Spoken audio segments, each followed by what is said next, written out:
I'd like to say that I'm really happy to be back in Rwanda.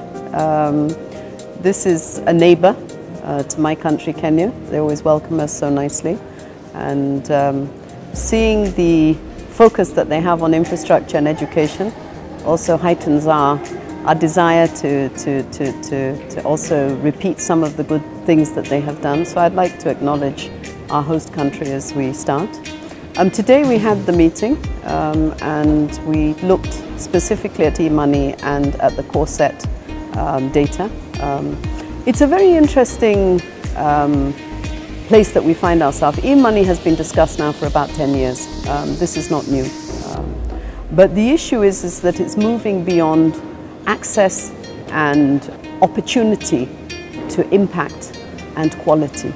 So what is e-money doing? And I'm very happy to say that at the Standards Committee meeting that we had this morning, we were able to say that we are making that change and direct ourselves in that direction. So that was e-money. On the core set data, it's also very critical, because when I say I want to look at impact or quality, how do I measure it if I don't have some standards? What we've agreed today is that the standards that have been put together for the core set are really the minimum standards.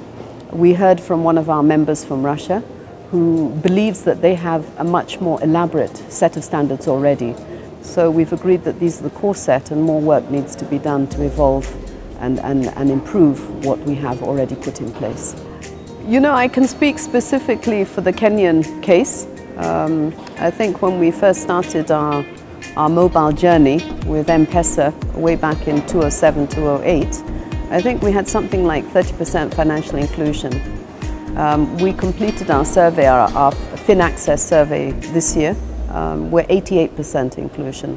So I think when you look at those numbers, you can see the benefit. And when you're talking about economies that have a concentration of structure in certain cities, it's very difficult for other people to have access to finances. And it takes e-money really to be able to reach all the people in all the villages across the country. I think I proudly say we're one of the founding members. And in fact, the first global forum was held in Nairobi. So we're very proud of that heritage. We're very proud to be part of it. And today, even when we were talking to the Standards Committee, I was looking at the participation of the African countries, and it's very high. This is an area where Africa leads, and I think we need to hold that leadership position. We need to participate thoroughly. We're also hearing from other nations. As I say, my committee has members from Paraguay, from Bangladesh, from Russia, and to see the whole world start to refocus on a new financing model. We shouldn't be ashamed of it. We shouldn't be scared of it. We should just address it as we see it, and make sure that the policymakers are putting in place the necessary protections for the people so that the best of it is brought out and the worst is mitigated. I think I'd just like to thank AFI. It's a lot of work holding these forums and setting them up. And as I say, Rwanda's really done us proud, and we thank them both.